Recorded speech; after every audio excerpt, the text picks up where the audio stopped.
Greetings. This is Bishop Victor Gallione from the Diocese of St. Augustine in Florida. You're about to hear a marvelous presentation by Steve Patton, the director of our Family Life Office.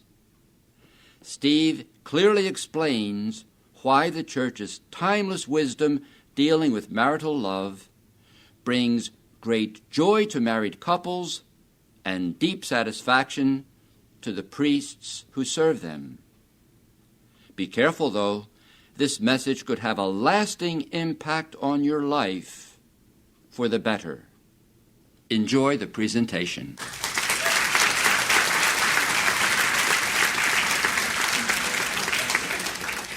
Thank you very much. I need to begin with a viewer's discretion advisory.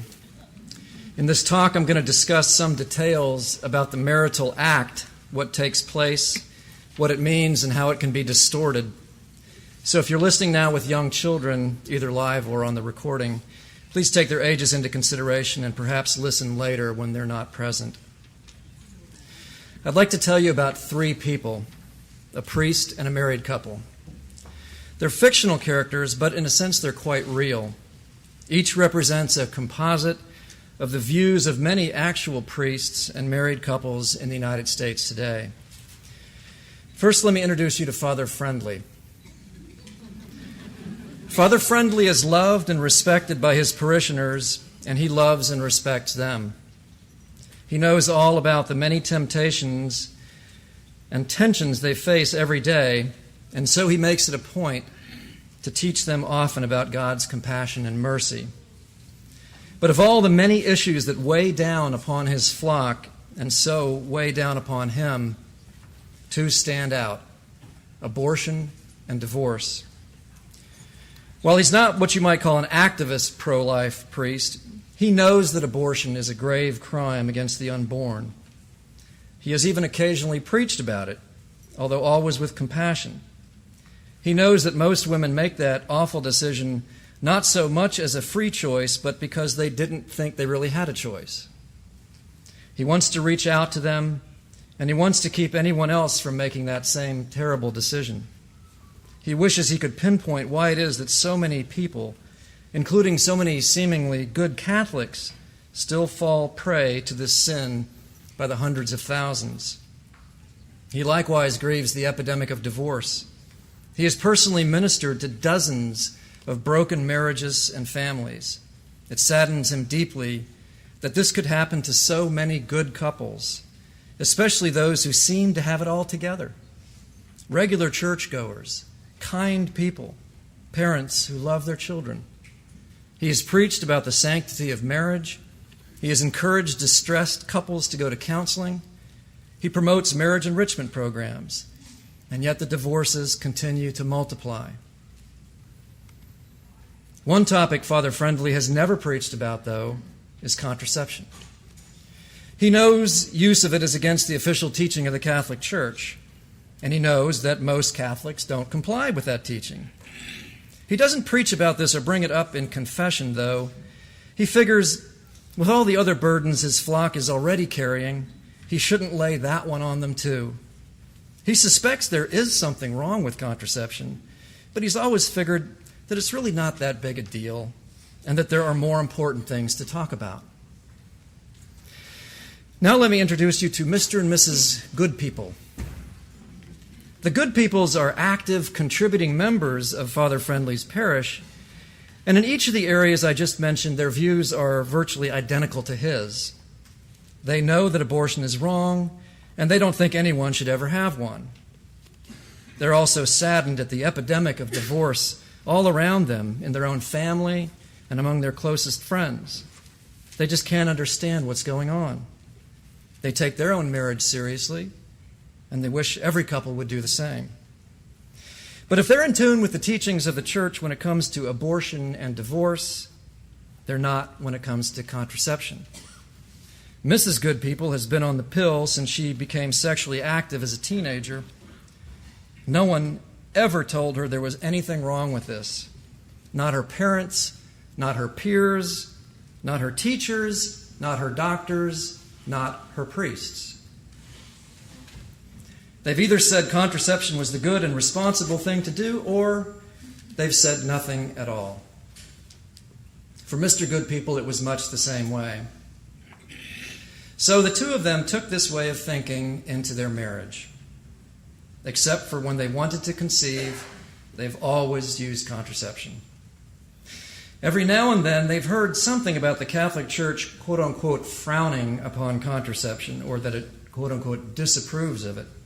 But they've never heard that it's a serious sin.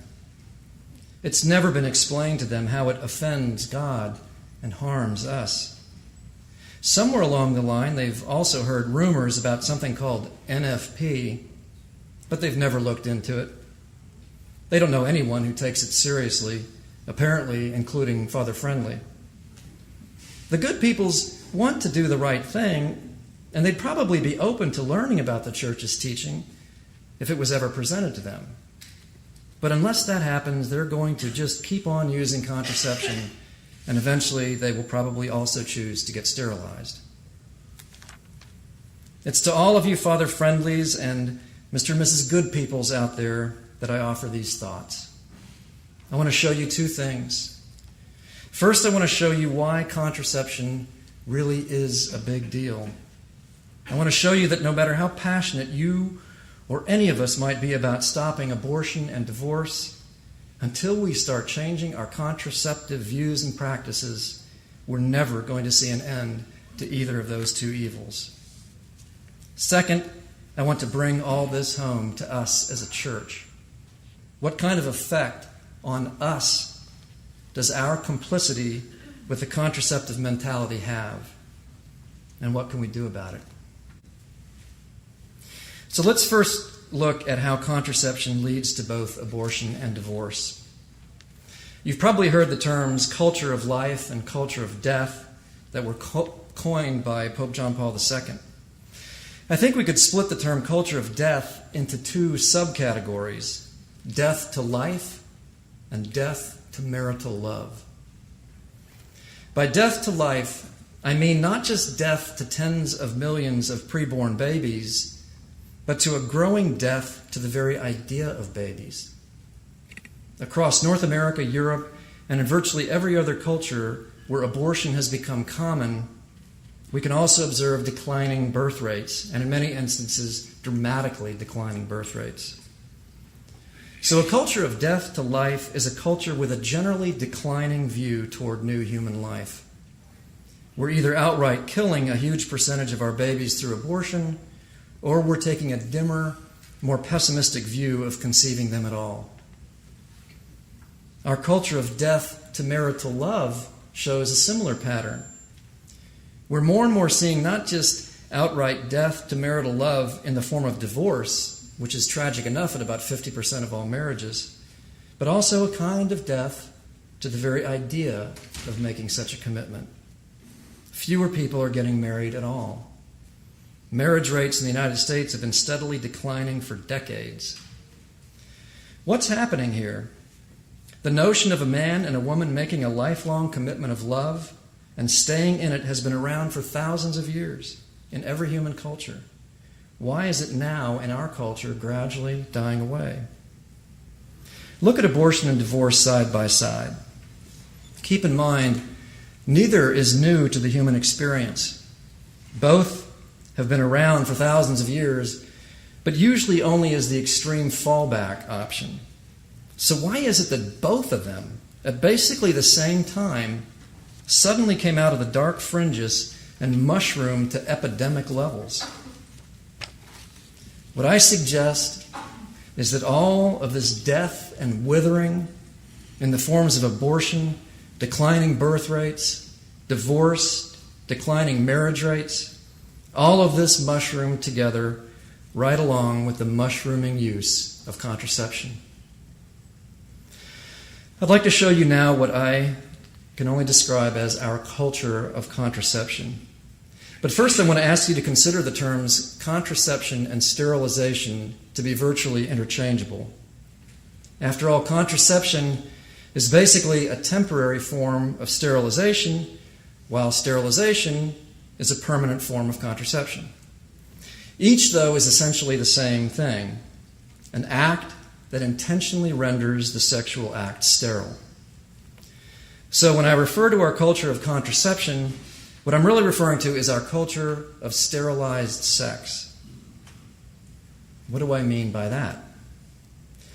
The dominant modern American view of sex is that for most, if not all, of a person's reproductive life, their natural, healthy state of fertility needs to be sterilized.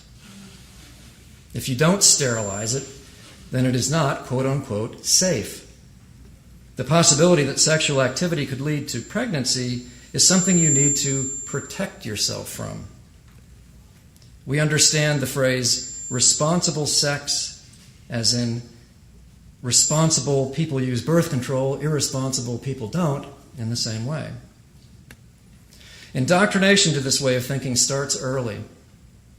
Whether it's from our peers, parents, teachers, doctors, or the media, instruction about birth control usually comes to us hand in hand with instruction about sex in general. It's considered to be the normal, safe, responsible thing that people do. Now, please understand we can and must oppose this view. What I'm saying, though, is that there is wide support for it. You can be a well-respected parent and civic leader, not just in spite of holding this view, but because of holding it. The result of all this accumulated cultural pressure is that well over 90% of Americans will engage in sterilized sex in one form or another over the course of their lives, and Catholics, like the good peoples, are no exception. They, and millions of others like them, build their entire lives around this view of fertility. It's just a given. It's the air we breathe. Take sterilized sex out of the picture, and most Americans would feel their entire world seriously threatened. Even people who would oppose teaching children about condoms or putting contraceptives into the hands of young or unmarried people would see it for married couples as American as apple pie. It's no wonder Father Friendly won't touch it with a 10-foot pole. But just stop and think about the enormity of what's going on here. Just think about what it means from a medical standpoint to sterilize the reproductive organs, either temporarily or permanently. All of medicine, all of healthcare can be boiled down to this. You either help sick organs get healthy, or you help healthy organs stay healthy. That's it. Medical care is never supposed to make healthy organs sick or interfere with their natural operations. Sometimes we have to make healthy organs suffer as an unintended side effect, like when a person gets ill from chemotherapy for cancer. But that's only when the greater good of the person's health is at stake. We're never supposed to make an organ sick or mutilate it as the central intended purpose. Doctors understand this, nurses understand this, we all understand this. But for some strange reason, how we treat the reproductive organs stands as the one glaring exception to this rule. But fertility is a natural, healthy state. It's not an illness that needs to be corrected with surgery. It's not a disease that we need to be healed of with a pill. But sterilizing these healthy organs is not only widely accepted by healthcare providers, you're considered backwards and irresponsible if you don't accept it. In the medical community, contraception and sterilization have become the standard of care. Now let's return to the question, why would this widespread acceptance and approval of sterilized sex give rise to widespread abortion and divorce? I'm going to answer this question at two levels. First, the more apparent level, which I'll call the tip of the iceberg, and then the more subtle level below the surface.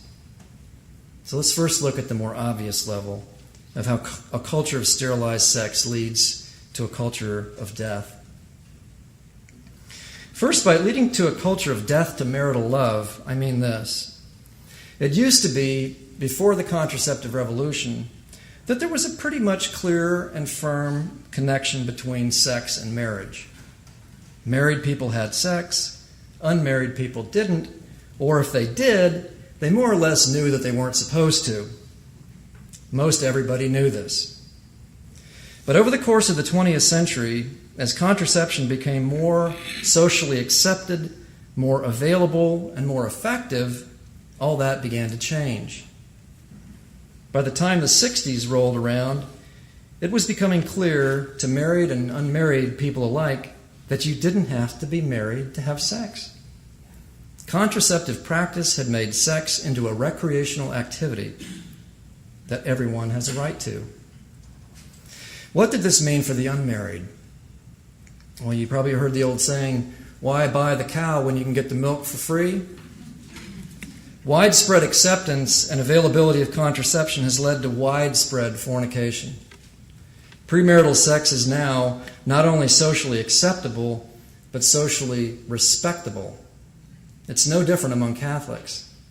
90% of engaged couples in the United States who come to the Catholic Church for marriage are already sexually active. 90%. Yes, people do still get married, but in fewer numbers. Why? Well, one of the reasons a man and woman used to get married was to start having sex. And contraception basically removed that as a reason. What did the contraceptive revolution do to married people? There are 3 ways that it led to an increase in divorce rates. First, it's the flip side of what I just mentioned. If sex is no longer a reason to get married, then it's also no longer a reason to stay married. Anyone can have it. It's pretty much a commodity. But once sex is removed from the portrait of all those things that make marriage unique and valuable, then a married couple at risk will have one less reason to try to make it work. Second, widespread contraceptive practice in many cases removed another reason that has traditionally held together married couples, namely children. There is something to be said for a couple trying to make their marriage work for the sake of the children.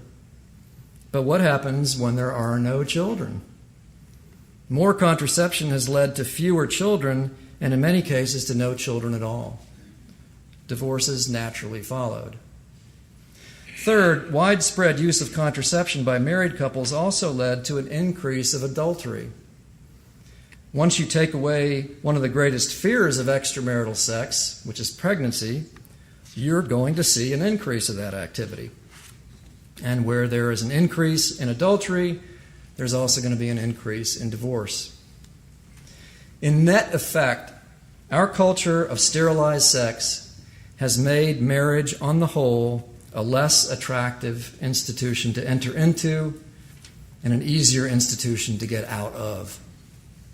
It's contributed to the demise of millions of marriages, both those that actually took place and those that should have taken place but never did.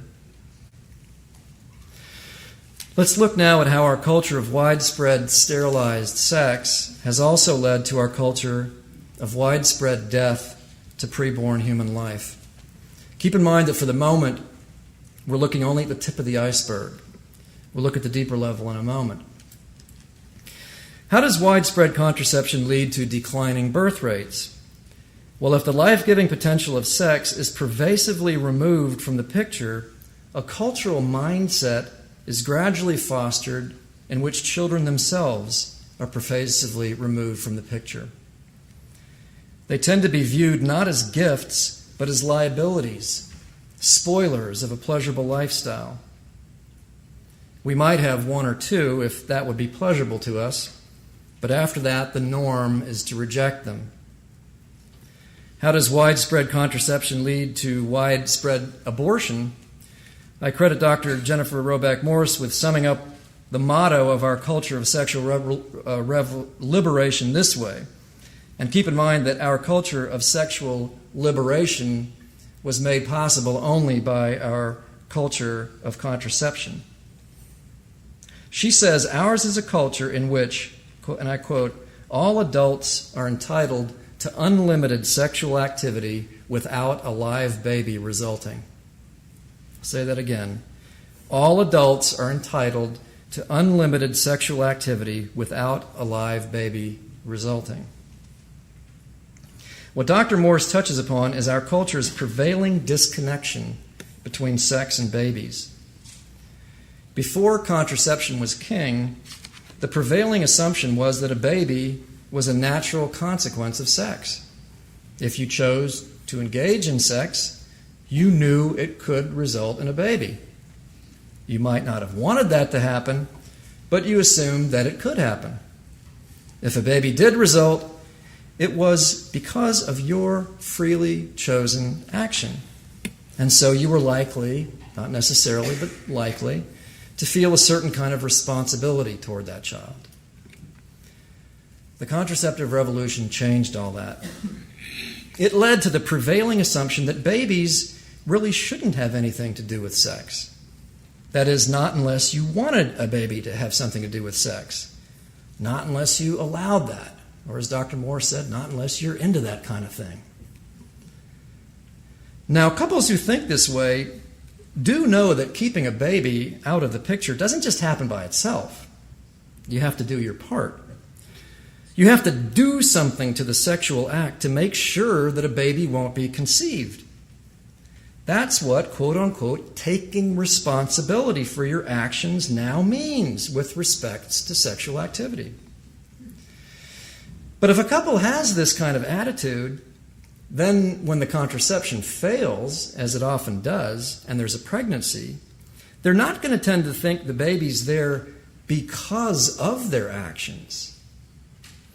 They're going to tend to think the baby's there in spite of their actions. In other words, their mindset is not so much that this is their child that they conceived. Rather, they're going to tend to think it's an invader that they failed to repel. This kind of thinking is likely to foster quite a different sense of what's the responsible thing to do next. Now, I realize we're not talking about abortion yet. Not everyone who smokes gets lung cancer, and not everyone who uses contraception goes on to have an abortion when it fails. What I'm saying, though, is that contraception, by its very nature, and as a broad social phenomenon, tends to incline the heart of a nation toward abortion. As John Paul II put it in Evangelium Vitae, Latin for the gospel of life, the contraceptive mentality strengthens the temptation to abort. Contraception and abortion are not the same thing, but as John Paul put it, they are as closely connected as, quote unquote, fruits of the same tree, unquote. We've looked at the tip of the iceberg. I want to show you now a deeper view of how widespread sterilized sex leads to both abortion and divorce. To do that, I need to show you first the way sex is supposed to look like, the way it was made by God. When God created sex, He made it to serve two purposes or meanings.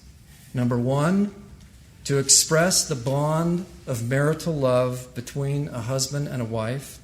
And number two, to create new human life. And here's a crucial point. He also made those two meanings or purposes to be intimately, organically bound up in one another. In other words, together the two form a whole, such that anything a person might do to disrupt the organic union of those two meanings would jeopardize the well-being of both. The meaning of marital love would be jeopardized, and so would the meaning of human life.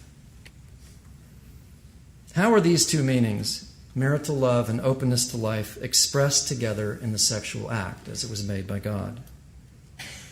The pinnacle moment of sex for both the husband and the wife is the moment of orgasm.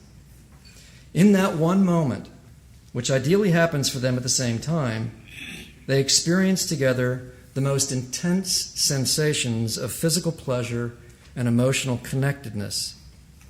By that act, their bodies express all the values of the union of love which holds them together as husband and wife. They are each saying to the other, with the language of their bodies, "Oh my gosh, I love you and I want all of you and I give all of myself to you."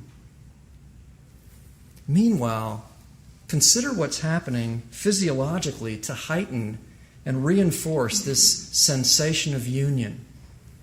during orgasm, in both the man and the woman, the hormone oxytocin floods into their bloodstreams. Now, ordinarily it's understood that this happens for the woman, but it also happens for the man at a lower level of intensity, but it still happens for the man as well as for the woman. Oxytocin is nicknamed the hormone of love because it is involved in social recognition, bonding, and the formation of trust between people. So orgasm is deeply wired to express and affirm a bond of love. This doesn't mean that sex is actually always used in that way, but at a deep organic level, that is what it was made to do. What about the life-giving meaning? Consider what happens with the man's and the woman's reproductive organs. For the husband, the moment of orgasm is the moment in which he releases into his wife's body not just a fluid, but literally his seed, his genetic identity. For him, then, that act of orgasm simultaneously expresses not only his loving union with her, but also any hope he has ever had or ever will have of becoming a father with her. Perhaps in his mind he may not actually want to become a father with her by this particular act, but, and this is crucial, his body nevertheless craves to express openness to that possibility. In and through his body he is saying, "Oh my gosh, I could become a father with you." And even more, "Oh my gosh, my body is actually trying to become a father with you." Meanwhile, for the wife, just as with her husband, the experience of orgasm is also deeply connected to the possibility of creating a new life. For her, orgasm comes in the form of uterine contractions. The neck of her uterus literally dips down repeatedly toward the pool of her husband's semen in a kind of lapping motion. Please understand what's happening here. Her body is not just launching into some kind of non-directional ecstasy. It wants that seed. It wants to help it reach its goal. So just as with her husband's act of ejaculation, in the very act of her uterine contractions, she is simultaneously expressing not only the most intense feelings of union with her husband, but also her own deepest bodily desires to become a mother by him. Let me add another physiological fact about the woman's body that illustrates this deep wiring to reproduce. For the man, sexual desire for his wife is fairly constant from one day to the next. Not so for her. As you may know, the days when she is likely to feel the most intense sexual desires for her husband are those few fertile days of the month when she is most likely to conceive. In her mind, she may actually want to conceive or not, and she may actually be able to conceive or not. But in a sense, none of that really matters.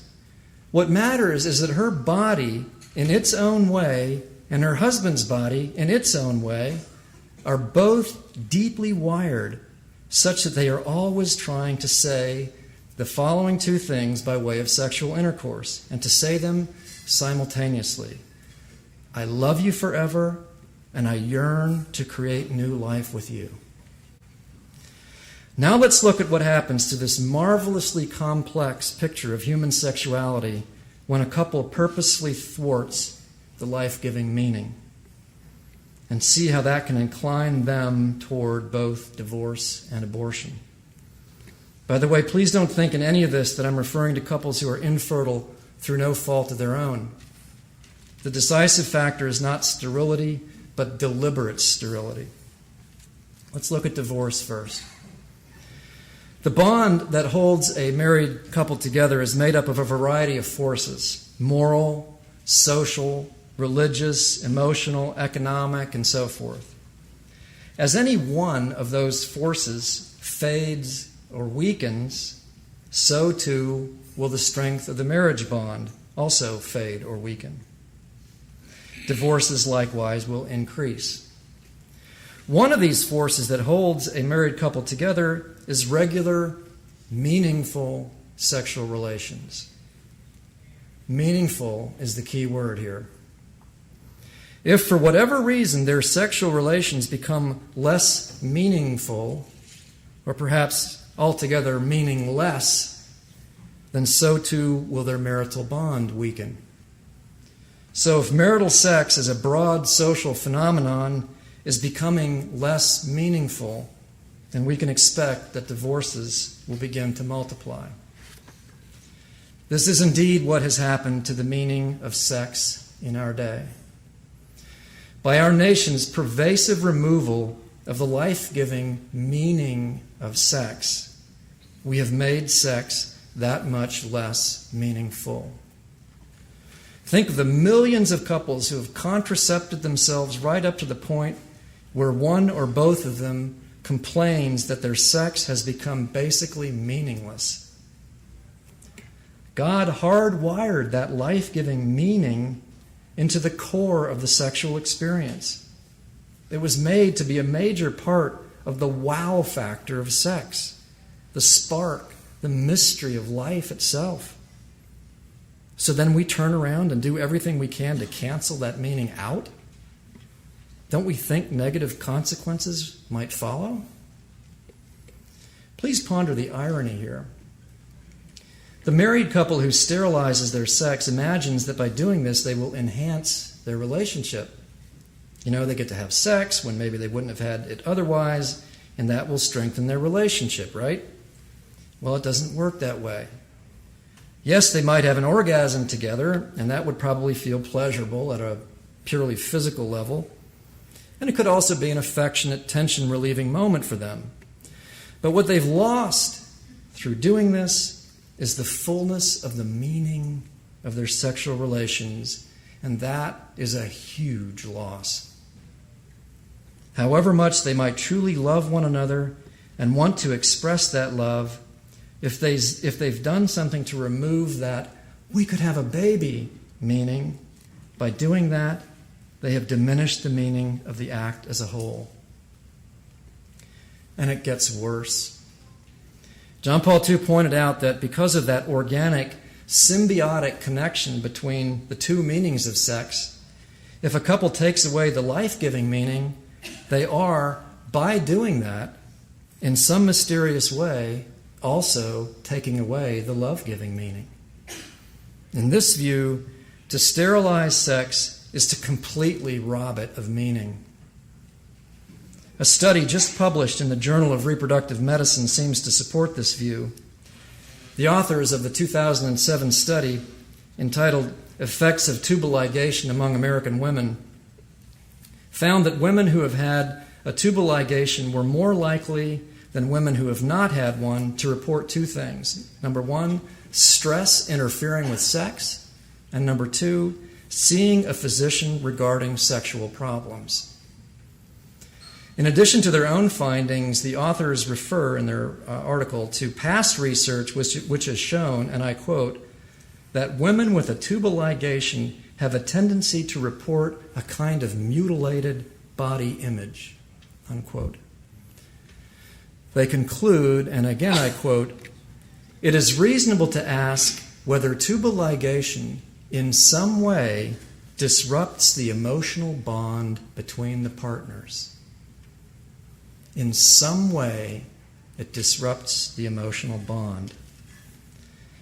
What they can't quite identify, the some way, is that mysterious connection between the life-giving meaning and the love-giving meaning. To disrupt the life-giving purpose or meaning is to disrupt the love-giving meaning or purpose.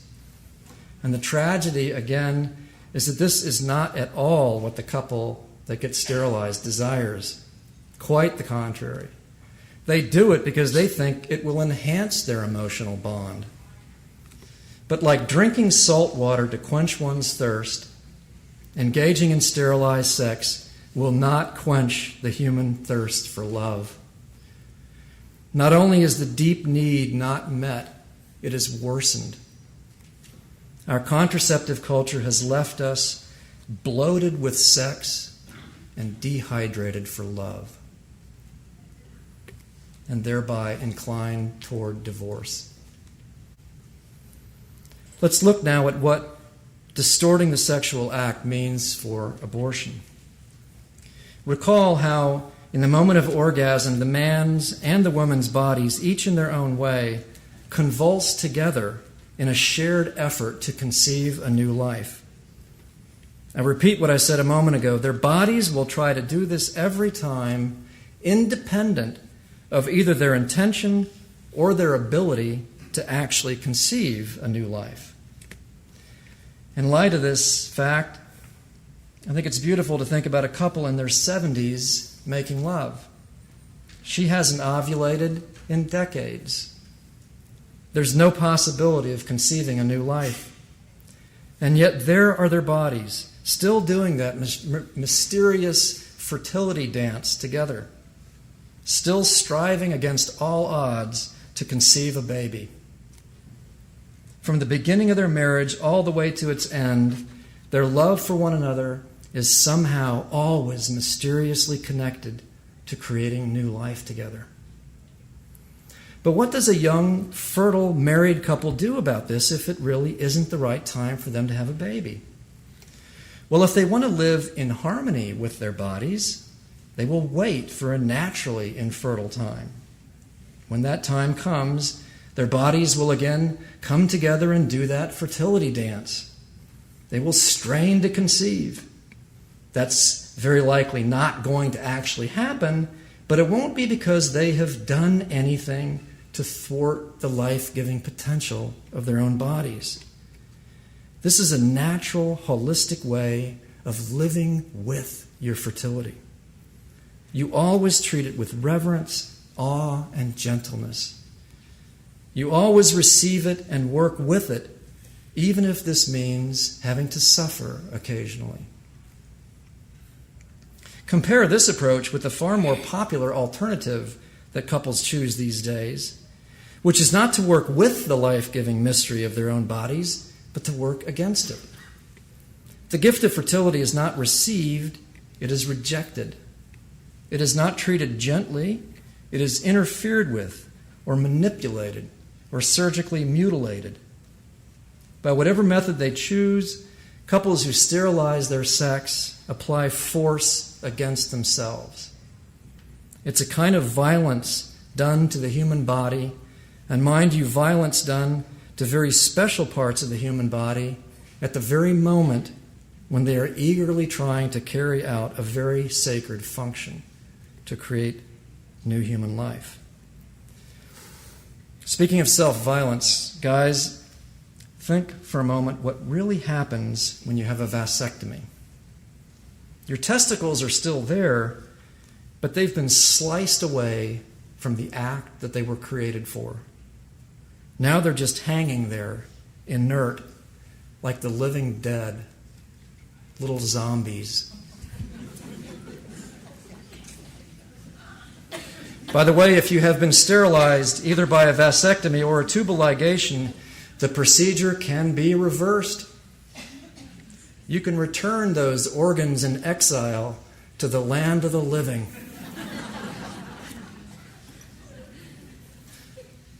I'm not here to cast stones.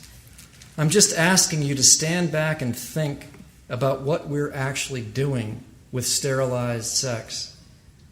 Regardless of our motives or our moral culpability or whatever, we are engaging in a kind of alienation and war with our own bodies. And think about it happening not just with one couple one time, but over and over again by millions of couples, year after year, to the point that this is now the normal way our nation and our church treats the mystery of life and sex. So here's the punchline. Do you think our nation's common pattern of rejecting fertility might have a spillover effect in how we treat our surprise pregnancies?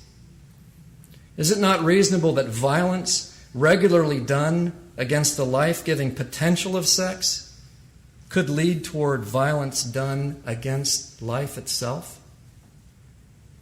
Again, I'm not saying that any given couple, like the good peoples who sterilize their sexual relations, will necessarily themselves get an abortion or even think that anyone else should ever get one. What I am saying, though, is that any couple who uses contraception needs to know that their acts of sterilized sex are not isolated. They fit into a broad cultural pattern, and they contribute to that pattern. And it's the very same cultural pattern that encourages abortion. At the beginning of this talk, I said I wanted to show you two things. I've just tried to do the first, which is to show you that contraception really is a big deal, that it's at the root of our modern-day cultures of abortion and divorce. Now I want to show you the second, which is what our church's complicity with the contraceptive mentality has done to us and what we as a church can do about it. First, what do I mean by our church's complicity? Poll after poll, study after study show that contraception is just as popular with us Catholics as it is with the rest of the United States public. And this is not just the case for those who say they're Catholic but never go to church. It includes active members like Mr. and Mrs. Goodpeople, people who attend church regularly, who say their religion is very important to them, and who otherwise hold orthodox views. This was shown again in a May 2007 study published by Marquette University researchers Ohlendorf and Fehring. In fact, their study showed that regular church-going Catholics are more likely to get sterilized than Catholics who don't go to church. What has this done to us as a church? I found some insight from an unusual source. When I was preparing this talk, I was trying to come up with words and images to describe a world with contraception and a world without contraception. I turned to the 6th edition of the Roget's International Thesaurus, copyright 2001. If you're not familiar with this book, it is, first of all, the authority on the English language, and second of all, it's a totally secular resource. It has no religious or moral agenda, good or bad. It simply does what a thesaurus is supposed to do. It groups words, as they are commonly understood, into categories of similar words, and then contrasts those categories with other categories. The word contraception was grouped in a word category entitled unproductiveness. Before I read some of the words and phrases from that category, I want to read you some of the words and phrases from the contrasting category right next to it entitled productiveness. Now, there are dozens of words in each of these categories, and I'm not going to read all of them. This is just a sampling to help create a picture for you. First, under the category productiveness, are these words: fruitfulness, fertility, fecundity, pregnancy, richness, lushness, generousness, abundance, rich soil, compost, manure, swarming muck. This is a Florida gardening term, swarming muck. Land flowing with milk and honey, hotbed, and here's the kicker: teeming loins.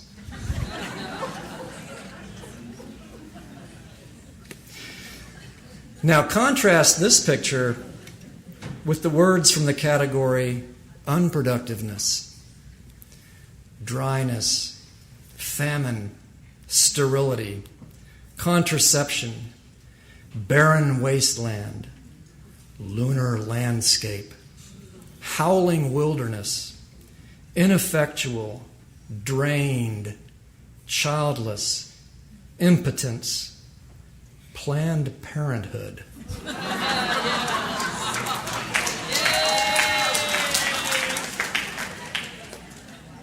I'm not making this up.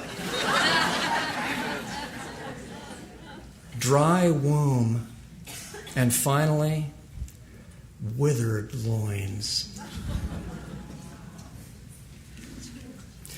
If it is indeed true that at any given time, 85% of American Catholic couples of childbearing age are either contracepting or sterilized, then we have indeed become a church of withered loins. Is this what we want to be? Is this what the mystical body of Christ is supposed to look like? Or do we want to become again what we once were, a church of teeming loins? Let's compare the two. A church of withered loins is a church with little to say to the sexually confused world around it.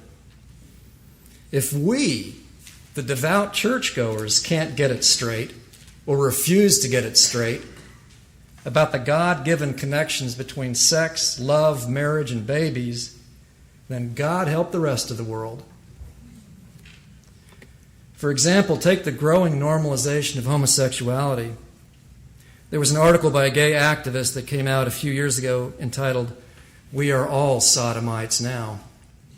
He basically argues, now that you heterosexuals have completely embraced your style of sterile sex, then you're hypocrites to question our gay style of sterilized sex. He gets a lot wrong in that article, but he sure has a point there. A church of withered loins likewise stutters when it tries to talk to its own young people about chastity. Millions of concerned parents like Mr. and Mrs. Goodpeople know all about the sexual meat grinder of a world out there, and they dearly want to protect their children from it. But how will they be able to speak convincingly to their children about how a young person can go happily without sex, maybe for years, when they can't go without it for even a few days a month? Please don't get me wrong, we need abstinence education programs. But until we, the grown-ups, can start walking the talk, then we're pretty much just wasting our time. A church of withered loins also produces only a trickle of priestly and religious vocations. Vocations do not spring forth from a vacuum. They spring forth from lives, families, and parishes that are characterized by hopefulness, generosity, self-sacrifice, and self-control. Sterilized sex reinforces the exactly opposite values of fearfulness, self-absorption, and self-indulgence. What does a church of teeming loins look like? Well, it has struggles of its own. It's not an entirely pretty picture. By the way, to help make this point, I made sure to include words like swarming muck and manure in the image of productiveness I painted a few minutes ago.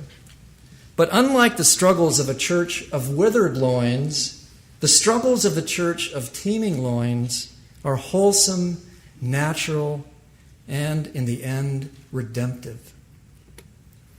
If you want to imagine what a church of teeming loins looks like, imagine an immigrant parish of 100 years ago, or an Irish parish of 50 years ago, or an African parish of today.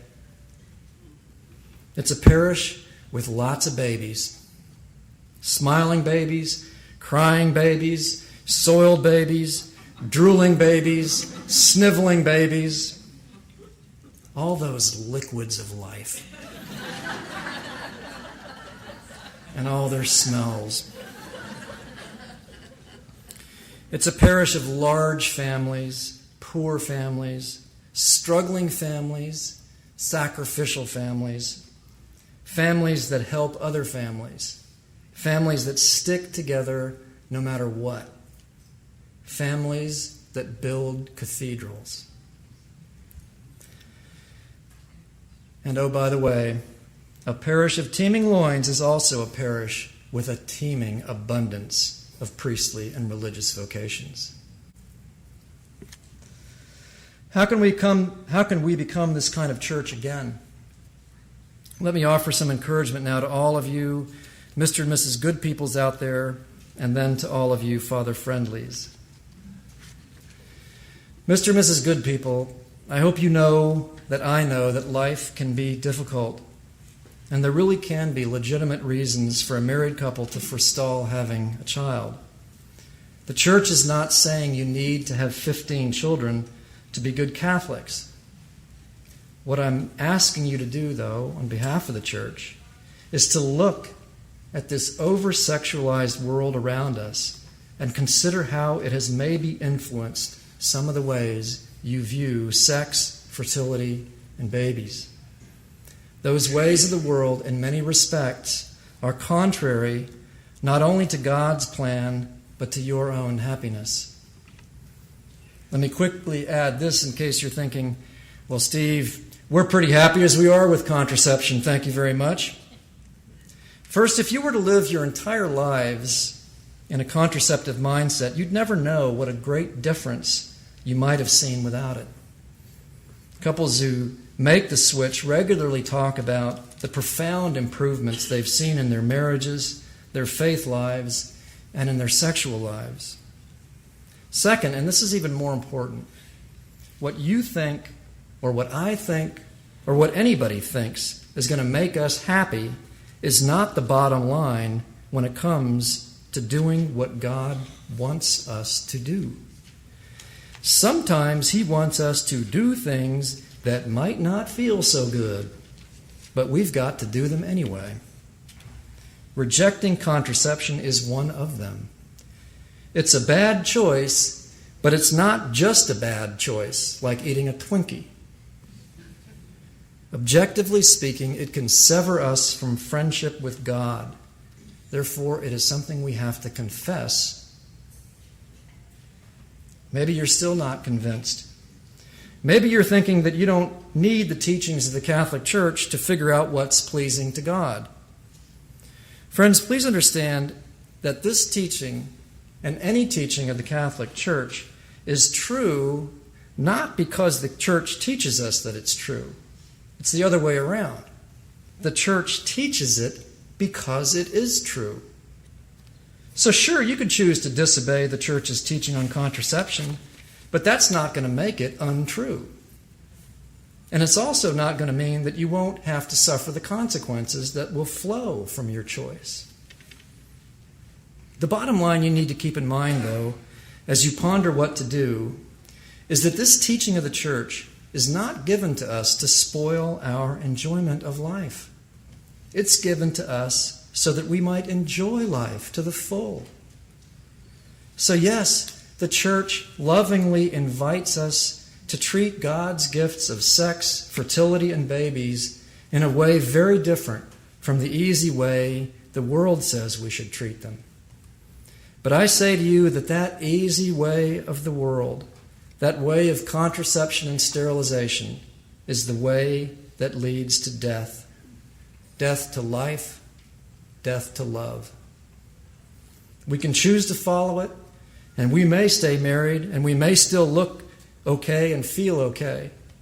But in the end, the sin will still have its effect, one way or the other, on our souls, on our marriages, on our church, and on our country. Or you can choose the way of God taught by the Church, which means choosing the way of life. It would mean taking time to learn about the natural cycles of your fertility. It would mean never intentionally doing anything to your bodies that would alter, mutilate, block, or otherwise mess up your fertility. If there are times in your marriage that you really do need to avoid getting pregnant, it would mean abstaining from sex during the wife's time of fertility, which is usually around 5 to 8 days every month. No doubt this can be difficult, but you can do it. You really can. And for making these small sacrifices, you would get to live your sexual lives and your marriages in full harmony with the divine plan. To our priests and also to our bishops, I would respectfully offer these thoughts. From what I've observed, some married couples will discover on their own, without any guidance from you, the truth about contraception and natural family planning and make changes. But I think you know as well as I do that without your leadership in this area, not much is ever going to change. Your influence is enormous. I gave a presentation once about NFP to some priests, and afterwards one of them pulled me aside and said, referring to the laity, "Steve, they're just not buying it." And I said to him, "Father, respectfully, if they're not buying it, it's because you're not buying it." I know this because I know priests who do buy it, who really do understand the gravity of contraception, what's really at stake, and who are able and willing to talk to their people about it. And they have seen their people rise to the challenge and make the necessary changes. These priests need not thunder down threats of hell. They just firmly and lovingly explain what human sexuality is about and what we do to ourselves and our relationship to God when we use contraception. Will some people still choose to contracept and get sterilized, no matter how kindly and lovingly you speak? Sure, it happens with other issues. Will some leave the church? Maybe. But respectfully, Father, that is not your problem. That's between them and the Holy Spirit. Your job as the clergy is to preach to us the truth in love, the whole truth. Our job as the laity is to hear it. When the seed falls on good soil, it will bear fruit 100-fold. But the seed has to be sown first. If you want to address this topic in your parish, but you don't yet feel equipped to deliver a full homily on it, consider using what Dr. Janet Smith calls drive-by orthodoxy. This is when you raise the sinfulness of contraception indirectly when you're addressing another issue. So, for example, in a homily on the sacrament of confession, you can include contraception and sterilization in a list of serious sins for which a person should go to confession before receiving communion.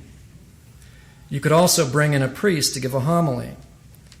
An organization called NFP Outreach, nfpoutreach.org, has several priests on staff who travel to parishes around the country giving missions on this subject. They also have lots of other resources on their website to help you educate yourself and your parishioners about this issue. Here are some other resources. One More Soul at omsoul.com has probably the largest variety of educational materials on NFP, contraception, sterilization reversal. Repeat that again. It's omsoul.com. Ascension Press, which is at ascensionpress.com, also has a wide assortment of resources on theology of the body, including many resources by Christopher West. Other things you can do: bring the issue up in confession. I know people who would have never even thought about confessing contraception until a priest gently asked them about it in confession. Always cover the matter of birth control when you're preparing a young couple for marriage. Give them materials to review and then go over it with them afterwards. Let them know not only that God expects them not to use contraception, but that couples who use NFP have much happier marriages on average and a divorce rate that's a fraction of the general population. You can also make your parish as baby-friendly as possible. At the end of Mass, many priests will openly recognize those who are celebrating a birthday or an anniversary. You could also recognize anyone who has just had a new baby or a new grandbaby. There might be many Sundays when there would be no response to that question, but that's part of the point, right? Then when there is a new one lifted up, and she is greeted by thundering applause, the point will really be made. And give special positive recognition to couples who have made the heroic decision to have a number of children. Usually, if they get any recognition at all, it's negative. Like, so are you stopping now? Let that never be the case with us. And Father, you please lead the way. It doesn't mean you can't be playful. I just would love to hear a priest say something like this at the end of Mass. How many is that for you now, Ed and Ruth? What's your secret? What kind of water are you drinking? That's wonderful. God bless you from all of us. It's also important, though, to go beyond mere words like these and to recognize the very real financial and emotional challenges that many couples face. Challenges that might make it hard for them to welcome a new child, or that might make it easy for them to succumb to the lure of contraception or sterilization. Just like it is with our fight against abortion, our fight against contraception must be more than just trying to persuade people not to do something. We also need to respond pastorally by helping to create home and parish environments where it is easy and desirable for families to care for children and to welcome new children. So let's identify the couples that need our help, and yes, let's pray for them, but let's also ask them what they really need and help them find it. In this talk, I hope I've shown you that I love our church. It is because of that love that I want us to be freed of what I can only describe as our bondage to contraception. For that to happen, we need to change a lot of hearts and minds, and that will only come by a lot of prayer and a lot of work. But if we will turn to the Lord about this serious matter with humble and contrite hearts, then He will renew us and heal us and set us free. New fountains of living water will well up within us and flow out from us. In time, we will become what God made us to be and what the culture of death around us so desperately needs us to be. Uncompromised witnesses to the sanctity of human life and marital love. Let me close now with these words of God spoken through the prophet Isaiah, which gives us a picture of what our church, newly freed from her bondage, can become to the dry and withered land around us. See, I am doing something new. Now it springs forth. Do you not perceive it? In the desert, I make a way. In the wasteland, rivers. For I put water in the desert and rivers in the wasteland for my chosen people to drink, the people whom I formed for myself, that they might announce my praise. Amen.